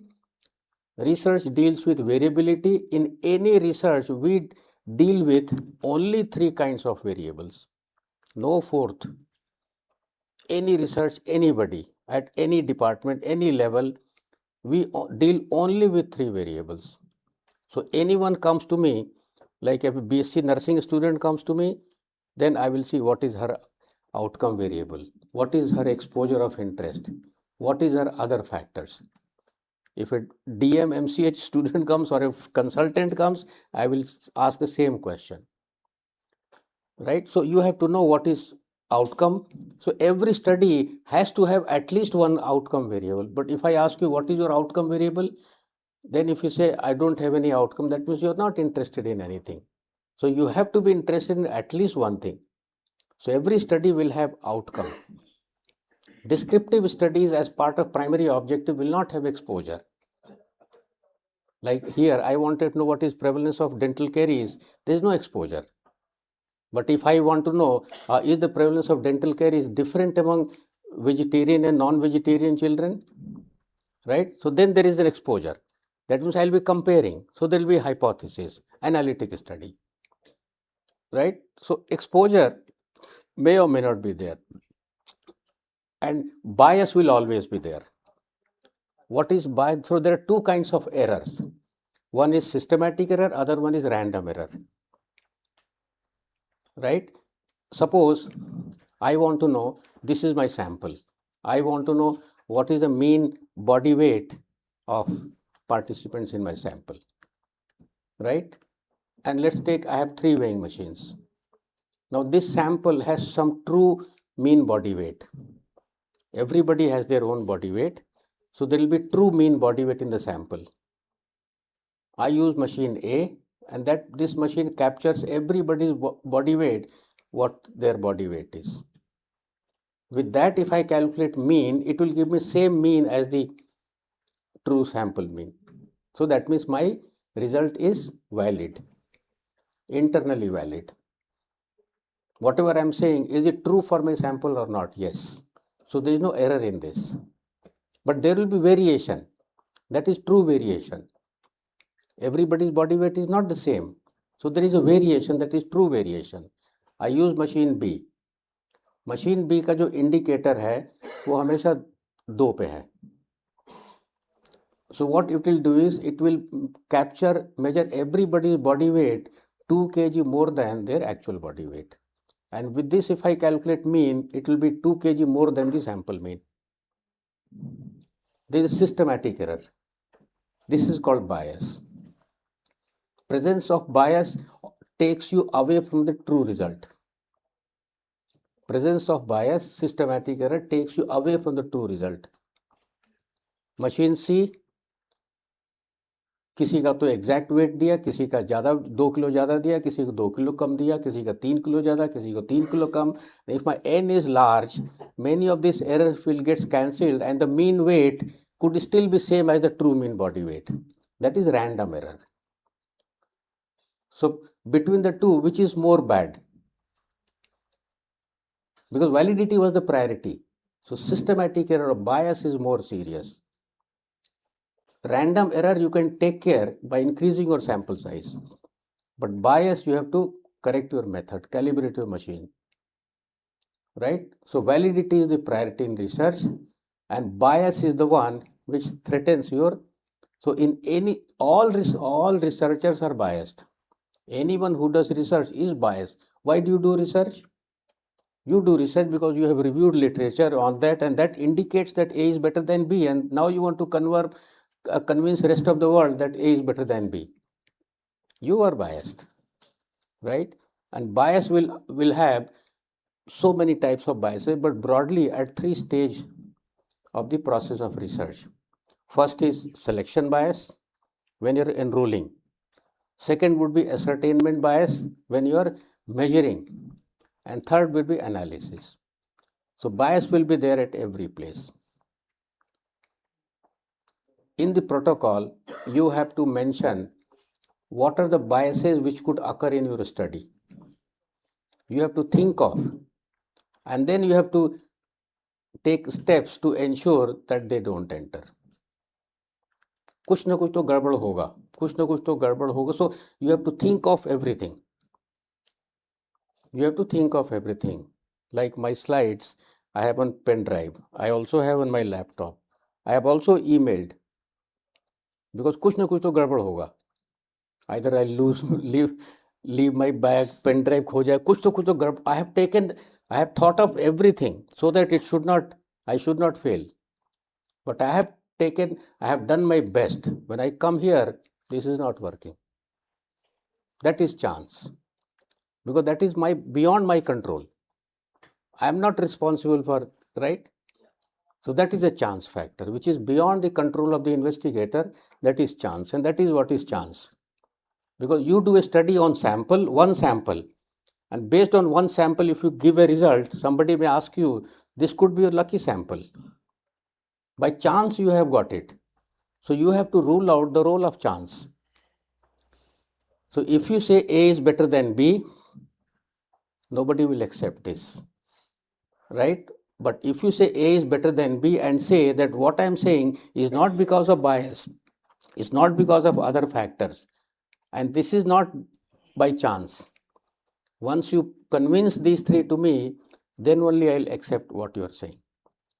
So when you develop your protocol must be developed to ensure that you should be able to rule out the role of bias, other factors and chance in your study, right? Anything which can influence your outcome, any of the 3, and if you have not included in the protocol, that is your incomplete protocol. So that was the basic. in research, I am repeating, we collect only 3 kinds of variables: outcome variable, exposure of interest, and other factors. Other factors are also exposures, but they are of not interest to the investigator, right? So that is what it is. So what is study design? It's a way of estimation and evaluating the relationship. Definition: the procedures and methods predetermined. You don't change your study design half the way. That half of the participants will enroll like this and remaining half will enroll that way. It is predetermined by investigator to be adhered to. You don't change your study design, right? How many research questions are there in health sciences? Finite or infinite? There are so many levels, so many disciplines, so many levels, इतने सारे departments हैं, तो research questions कितने होंगे? Finite होंगे कि infinite होंगे? है जी, infinite. Good news is that research questions are finite and research questions are in single digit. There are total 9 research questions. 10वां है ही नहीं. कोई 10वां है तो आप you can add. I have not found 10 research questions. सिर्फ 9 ही research question है. आपके words कुछ भी होंगे लेकिन it has to fit into one of these 9. 10th research question है ही नहीं. Only 9 research questions. You read papers, you read, some of you have done your thesis and all, you will not find any question beyond this list of 9. Let us go through these 9. Now tell me, what are the common research questions that you have come across? What is the prevalence of a condition? Just now we discussed. Very common question. Second is, what is mean of? What is mean knowledge score or whatever, right? Third can be, I am interested in correlation between 2 variables. Correlation means, so correlation and association, they are different, to be used in different context. Your variables could be either quantitative or categorical, right? When your 2 variables, both of them are quantitative, then you use the word correlation. When both the variables are categorical, then you use the word association. So smoking versus hypertension, I will not say correlation, I will say association. BMI versus blood sugar, I will not say association, I will say correlation. So correlation is both are quantitative, association is both are categorical, right? So my third question is correlation, right? My fourth question is agreement. Agreement between 2 methods. I have 2 weighing machines. I want to find out what is the agreement. I have 2 methods of measuring same thing, right? So I want to find out what is the extent of agreement. That is 4. Number 5 is, you have a standard method, you have a gold standard. Now you have come up with a new method. You want to find out what is the sensitivity, specificity of this index test with reference to gold standard. Diagnostic test studies. That is 5. So prevalence हो गया, mean हो गया, correlation हो गया, agreement हो गया और diagnostic test हो गया. The difference between agreement and diagnostic is, agreement में जो दोनों हैं वो same level पे हैं और diagnostic test में एक superior है, एक reference है और एक candidate है. So if I take 100 slides and give it to 2 senior residents to classify these 100 slides, it will be agreement. But if I take 100 slides and I take 1 resident and 1 consultant, तो agreement नहीं होगा. वो क्या होगा? वो diagnostic test होगा. How good this person is with reference to this, that is diagnostic test. तो कितने हो गए? Prevalence, mean, correlation, agreement and diagnostic test. If your question is any one of these 5 primary research question, then the study design is cross-sectional. 1 study design. 5 हो गए? Prevalence, mean, correlation, agreement, diagnostic test. छठा, follow-up studies. I want to find out that during my lecture, how many of you develop headache? ठीक है नहीं? So then I will see, at the starting of my lecture, some would have headache from previous lecture. So I'll exclude them, right? I'll start with those who do not have headache and see during this whatever time, how many develop. That is incidence. That will be incidence of headache, new cases, right? But if I say, I want to compare, if I divide this into two groups, कुछ आगे वाले कुछ पीछे वाले, कि जब पीछे वालों में कम हेडेक हुआ क्या, because they are as compared to आगे वाले सो नहीं सकते हैं. So then I am comparing, but again follow up. So for both of them it's a cohort study. Both of them it's a cohort study. So छठा हो गया incidence, सातवां हो गया प्रिडिक्टर्स. आठवां क्या हुआ? There are outcomes which don't happen overnight. एक आधा घंटे में नहीं होता है. जैसे कैंसर हुआ या ऐसी कंडीशन हुई, कार्डियक प्रॉब्लम हुई, ये एकदम से 1-2 महीने में नहीं हो सकता, right? They take long time to happen. So you do a poor man's cohort study. Cohort means prospective, but you do retrospective. That is case control. That means you have taken some cancer patients, some non-cancer patients, and try to find out what are the factors which have led to this condition. That is case control. So that is number 8. इसके लिए है case control. पहले 5 क्या थे? 5 थे prevalence, mean, correlation, agreement, diagnostic test, cross sectional. छठा हो गया इंसिडेंस, सातवां हो गया प्रेडिक्टर, इसके लिए कोहॉर्ट. आठवां हो गया रिस्क फैक्टर, वो हो गया केस कंट्रोल. अब 1 से 8 तक, जो 1 से 8 तक इन तीनों डिजाइन में you as an investigator did not do anything to change the outcome. आपका कोई भी एक्शन ऐसा नहीं था जिससे कि आउटकम ही चेंज हो गया. अब you are just measuring, you did not change the outcome, you did not intervene. That is why these are all observational studies. And 9th is your intervention. You are intervening and you want to see the effect of this intervention on a predefined outcome. That is intervention. That is number 9. 10वां question है ही नहीं. Questions are 9, designs are how many designs? 4. पहले वाले के लिए कितने हैं? 5.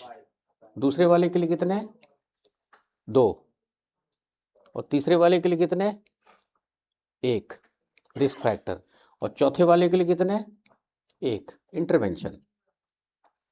ठीक है नहीं? तो डिजाइन आपके 4 ही हैं और क्वेश्चंस आपके 9 हैं. So that is what will discuss. ये देखिए, प्रेवलेंस हो गया पहला, दूसरा हो गया mean, correlation, agreement, diagnostic test. अगर आपका क्वेश्चन ये है, इनमें से कोई भी है, देन क्रॉस सेक्शनल, राइट? अगर इनमें 2 में कोई है, इसे कोहॉर्ट. अगर ये है, दैट इज केस कंट्रोल. और बाकी जो बचा वो इफेक्ट ऑफ एन इंटरवेंशन. ठीक है नहीं? So there are only 9 questions and 4 designs, and we'll discuss each of these 4 study designs, right? I also said observational. So what is the difference between observational and experimental? Your designs are 4. Your designs are 4. They could be, and you can divide these 4 designs into 2 parts. One is observational और experimental. तो observational कौन कौन हुई? कौन कौन सी observational हुई जिसमें कि आपने कुछ चेंज नहीं किया? Cross sectional, case control, cohort, वो ऑब्जर्वेशनल हो गई. और एक्सपेरिमेंटल इज और इंटरवेंशन. ना उन्हीं 4 डिजाइन को अब फिर 2 भाग में फिर बांटिए, डिस्क्रिप्टिव और एनालिटिक. तो डिस्क्रिप्टिव कौन सी हो सकती हैं? डिस्क्रिप्टिव वो है जिसमें कि आप कंपेयर नहीं कर रहे. क्रॉस सेक्शनल डिस्क्रिप्टिव हुई. प्रेवलेंस में you are not comparing, right. Prevalence में you are not comparing, right. Agreement देख रहे हैं तो एग्रीमेंट में you are not comparing. Diagnostic test कर रहे हैं तो you are not comparing, you are just calculating sensitivity specificity. And sensitivity, specificity are nothing but prevalence of test positive and test negative. There are two prevalences, right? So this is cross sectional. And number 6, incidence. When we are just looking at the incidence, not comparing the two incidences. So they can be descriptive, rest all is analytic. Intervention will be analytic because you are comparing. Pre-post designs, will it be analytic or not? Pre-post, you are comparing post with pre. You have group A versus group B, follow up. So that is analytic. Many times, see the word, please remember the word prospective is reserved for future outcome. Word prospective is reserved for future outcome.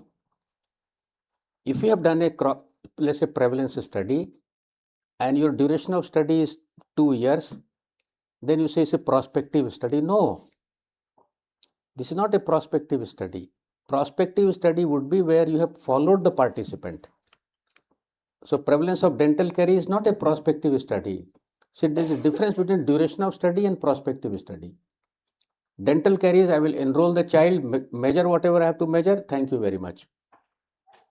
And prospective would be I enroll and follow this child forward in time to look for the occurrence of the outcome. That is prospective, right? So these are observation and experimental. You have various, now this kind of pyramid you must have seen, right? This is nothing but your level of evidence. What is at the lowest? Lowest is your expert's opinion, right? That is not the evidence. Experts will tell the way they are trained. Experts will, this comes at the lowest level of evidence. Then you have case report, case series, cross-sectional studies, cohort studies, RCTs, and then you have above filtered data. That is secondary data. What is primary data and secondary data? Primary data is that investigator, he himself collects. Sorry? First hand data. You have collected yourself. Secondary data is somebody else has collected for his purpose. Now you are using that data. That is secondary data. So where the quality of data would be better? Because you have collected. Secondary, maybe quality is good, but when he has collected for his purpose. The kind of variables that he has in his data, that was for his purpose. He did not know that you are going to use his data. So secondary data, maybe quality may be good, but you have to live with whatever data he has, right? So quality of data would definitely be better in primary outcome. So this is what is the level of evidence, case report up to the clinical trial. Now let us understand these 4 designs. Understand these 4 designs. To understand 4 designs, pay attention to 3 terms. One is the outcome, second is exposure, and third is the time. Which is first? Outcome is first or exposure is first? पहले क्या होगा? पहले exposure होगा या पहले outcome होगा? है जी? पहले exposure होगा. Suppose if I say I want to study relationship between smoking and hypertension, तो आपको तुरंत सोचना इसका आउटकम क्या है, इसका एक्सपोजर क्या है, isn't it? So many times from common sense you will know what is exposure, what is, but many times it's a subject related matter. So in this is a common sense. So in this, which is exposure, which is outcome? Smoking. ऐसा तो नहीं है ना किसी को hypertension हो गया then he starts smoking, वो तो नहीं होता है. जो स्मोकिंग करता है उसके रिस्क ऑफ हाइपरटेंशन ज़्यादा है, रिस्क ऑफ हाइपरटेंशन ज़्यादा. तो smoking is exposure and outcome is hypertension. right? It's like a dependent and independent variable. Dependent independent, right? So statistician कहते हैं dependent independent, epidemiologist कहते हैं outcome exposure, Cause or effect. cause or effect, right? उस तरह का. तो cause तो पहले होगा ना, effect बाद में होगा. Okay, now in cross sectional study, now see this, you have to see when the person enters into, suppose if when I see your study and I want to figure out what is the study design, right? Then I will look at this. What was the manner of enrollment of participant in the study, and what was the status of outcome and exposure at entry point? So in cross sectional study, my question was prevalence of dental caries. So outcome is dental caries. So when I enrolled a child, outcome, will it be there or not? वो तो हो चुका होगा. Dental carry होना होगा तो हो गया, नहीं हुआ तो नहीं हुआ. It's a binary outcome. So that outcome has already occurred. जब आउटकम उसका हो चुका है एट एंट्री पॉइंट, तो एक्सपोजर तो हो ही गया पहले. एक्सपोजर तो हो ही चुका होगा. सो आउटकम है तो एक्सपोजर भी हो चुका होगा. और टाइम क्या है? One time point. It's not moving. One time point contact measured, and thank you very much. That is cross sectional. Time is still. It is something like, I want to know prevalence of males in this hall. I'll take a picture, photograph. I'll take a photograph and then count number of males. They will be in the numerator and everybody will be in the denominator. That's the prevalence, right? And then you can't say it's a prospective क्योंकि वहाँ से वहाँ तक है. That is duration of kind of duration of study. But it's a one-time contact. That is basically cross-sectional. What is case control? Suppose I want to know, see, same question you can answer using any study design. Suppose I want to study relationship between smoking and hypertension. Smoking and hypertension, right? And if I do a case control study, or smoking and hypertension, what I should do? I should enroll two groups of individuals. One smoker, other non-smoker. None of them have hypertension to start with, right? Which is hypertension is my outcome. They don't have the outcome at entry point.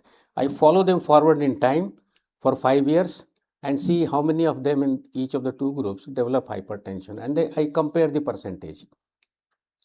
This would be a cohort study. This would be a cohort study, right?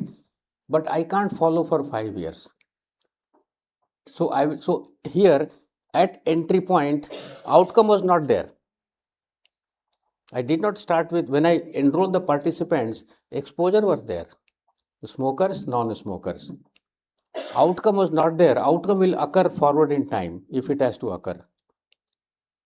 That is cohort study. And I did not assign that you smoke or you don't smoke. Exposure was self-selected by the participants. I did not say you smoke, you don't smoke. It was self-selected by the participant. So that is a cohort study, right? I want to find out what is the relationship smoking and lung cancer. So I have to follow for huge number of years, and I have to start with lot of participants. But not everybody can do this. Longitudinal studies. Longitudinal studies. But again, I would like to answer the same question in a different way, which is poor man's cohort study, that is case control study. So I'll enroll participants based on the outcome. That means hypertension, no hypertension, and try to find out past factors which have led to hypertension. That is case control. So at entry point, outcome is there, because that is what is the criteria of enrollment of participant. When outcome is there, exposure bhi ho chuka hoga. But inquiry is backward in time. We are collecting data. So in case control, what are we are collecting data on what? Outcome or exposure? In case control, we are collecting data on what? We are enrolling based on the outcome, but collecting data for past exposure. In cohort, what we are doing is we are enrolling based on the exposure and collecting data on future outcomes, right? So that is what is your case control and cohort. But in none of these three, I did anything to change the outcome. That is why these are observational, right? And then last is clinical trial. Clinical trial is, suppose I want to compare method A with drug B, right? So I'll take 2. So that is exposure. I'll take patients, divide them into 2 groups, to one group A, other group B, which is my exposure. Outcome is cure. So cure will happen forward in time, right? So this is clinical trial. But I have decided based on some principle who will get what, randomization and all that, who will get what. So this is also a prospective. So if you see, there is similarity between cohort and clinical trial. What is similarity? You are starting with exposure, measuring future outcome. And the difference is, in cohort, you have not assigned the exposure. That is self-selected. In clinical trial, investigator assigns the exposure. And there is similarity between cross-sectional and case control. In both of them, when the participant enters into the study, both outcome and exposure are there. Manner of allocation may be different, but both are there. That is why questions are 9, designs are 4, method of analysis 2. Questions 9, design 4, method of analysis 2. One for cross-sectional and case control and one for cohort and clinical trial. आप समझे मैं क्या कह रहा हूँ? Question 9, design 4, analysis के तरीके 2 ही हैं. So which are non-prospective? Non-prospective are, इन चारों में कौन सा non-prospective है? And case control. The 2 are non-prospective. उसमें कोई follow-up नहीं है. और इन 2 में follow-up है. So word prospective is reserved for future outcome. So one need not to do the randomization in the clinical trials. तो clinical trial में तो होगा. Cohort में नहीं होगा. में नहीं होगा. Cohort में नहीं होगा, because if I want to know smoking versus hypertension and do a cohort study, then I can't enroll participants and say half of them you start smoking and half of them you don't start. That will be unethical. So, but in case someone asks a researcher, in your study, who are the non-smokers? Who are the Non-smokers. non-smokers? Whether the person who do not ever smoke. Well, that you have to define. See, that you have to define what is the definition of smoker and non-smoker, isn't it? That वो तो आपको define करना पड़ेगा. What is the definition of case?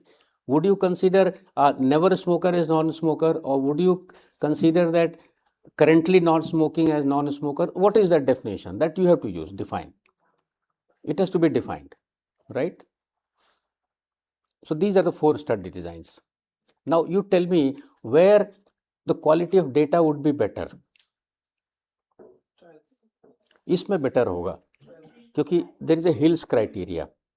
Hills criteria है, वो कहता है these conditions should be met. Temporality होना चाहिए, dose response होना चाहिए, coherence होना चाहिए, right? And quality of data इन 2 की बेहतर होगी, क्योंकि आप अपने आप से कलेक्ट कर रहे हैं. आप अपने आप से कलेक्ट कर रहे हैं और you are collecting data on outcome after the exposure. और ये इनमें आप क्या कर रहे हैं? आप एक्सपोजर और आउटकम को दोनों एक ही टाइम पे मेजर कर रहे हैं. केस कंट्रोल और क्रॉस सेक्शनल में you are measuring data on exposure and outcome at the same time. You are not sure whether exposure has caused outcome or outcome has caused the exposure, reverse causality. So quality of data will determine the quality of evidence that is generated. So these are the 4 study designs. Now same thing, let us see. Yeah. Then how can you claim the validity of cross-sectional research? Yeah, so validity of based on cross-sectional, your policy will not change. In cross-sectional, you find some studies, you find some results, they will sort of, it has to be confirmed with other studies, right? So when you do your cross-sectional study, your cross-sectional study could be descriptive, could be analytic, could be analytic. Suppose same question, smoking versus hypertension.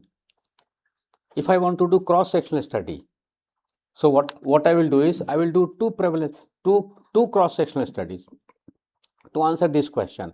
One cross-sectional study would be that will be smokers. I will enroll smokers. hypertension will be exclusion criteria, and I'll find out what is the prevalence of hypertension among smokers. And second cross section would be what is the prevalence of hypertension among non-smokers, and I'll compare the two. And that will tell me there is a relationship or not. Same question, if I want to do cohort study, I explained to you. I'll enroll smokers, non-smokers, none of them are hypertensive. I'll follow them forward in time. That is cohort. I want to do case control. So now I'll enroll based on hypertension, no hypertension, and measure past history of smoking. Right? That is case control. I can do clinical trial also. But in clinical trial, I cannot do like enroll participants and half of them you smoke, half of them you don't smoke. But still I can do clinical trial. To answer this question, it would be like I enroll the participants who are all smokers and hypertensive. Everybody is smoker and hypertensive. I randomly divide into two groups. My control is usual counseling कि भाई smoking मत करो, खराब है, ये है, वो है. My intervention is maybe intense smoking cessation kind of counseling.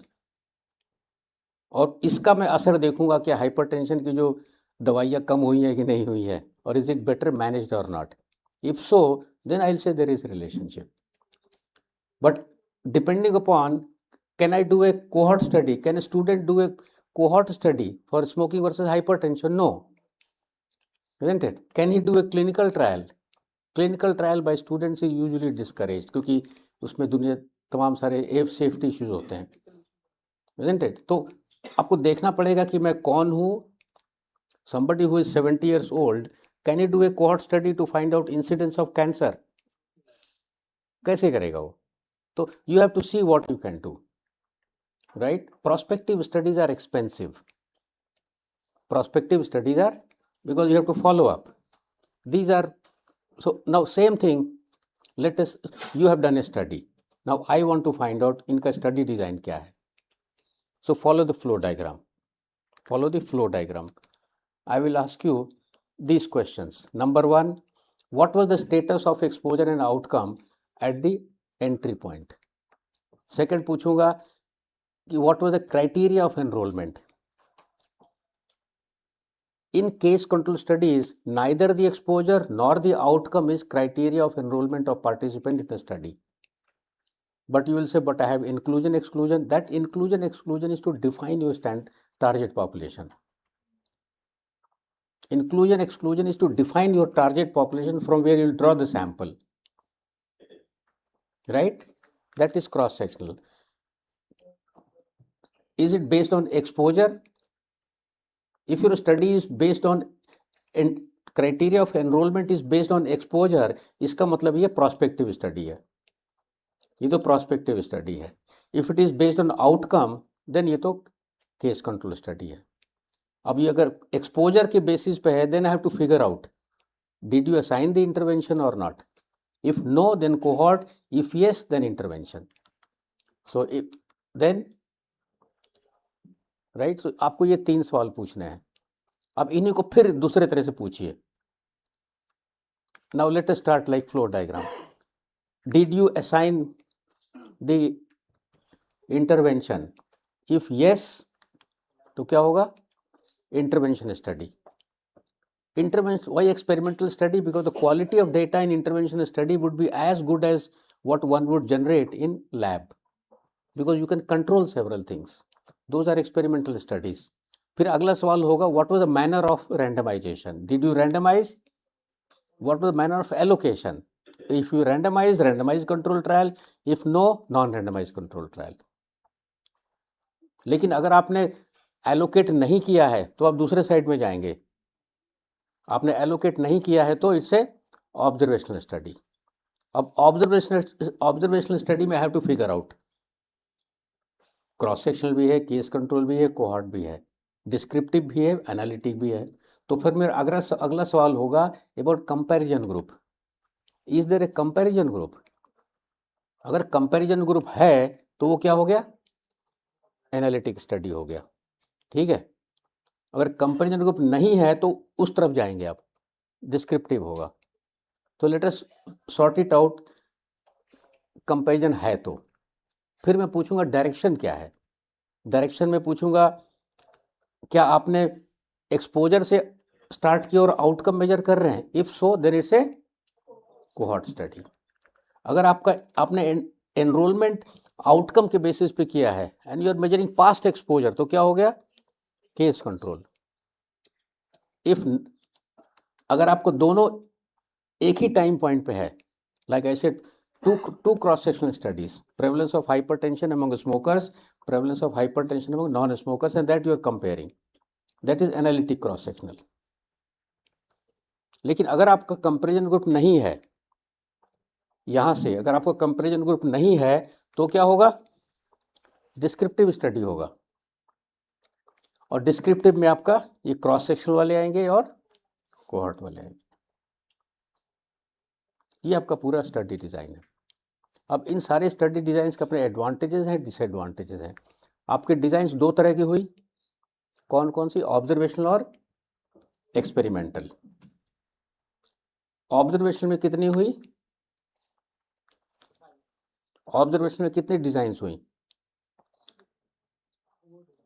Total 4 हैं, तो उसमें पहली 3 हुई, cross sectional, case control, cohort, ठीक है नहीं। और एक्सपेरिमेंटल में आपका एक्सपेरिमेंटल हुआ 1। जितने भी ऑब्जर्वेशनल स्टडीज हैं उनमें आपका जो रिसर्च क्वेश्चन होगा एक रियल पॉपुलेशन के लिए होगा। मेरा क्वेश्चन जो था प्रेवलेंस ऑफ डेंटल कैरीज एक रियल पॉपुलेशन के था। रियल पॉपुलेशन मतलब living in a fix geographical area, greater Noida, उसकी बाउंड्री है, दैट इज रियल पॉपुलेशन। उसी में से मैं सैंपल लूंगा और जो फाइंडिंग्स होगी वो उसी के लिए जनरलाइजेबल होगी। या इसके आगे आप सिमिलर टाइप ऑफ पॉपुलेशन में यू कैन एक्सट्रापोलेट, लेकिन आप उसी के लिए जनरलाइज करेंगे। तो cross sectional, case control, cohort के लिए रियल पॉपुलेशन, उसी में से आप सैंपल ले रहे हैं। That is what it is. You have population, you draw a sample और इस पे डेटा कलेक्ट करिए and extrapolate back to your population, and sample has to be random sample. Random means you should have used some sampling strategy,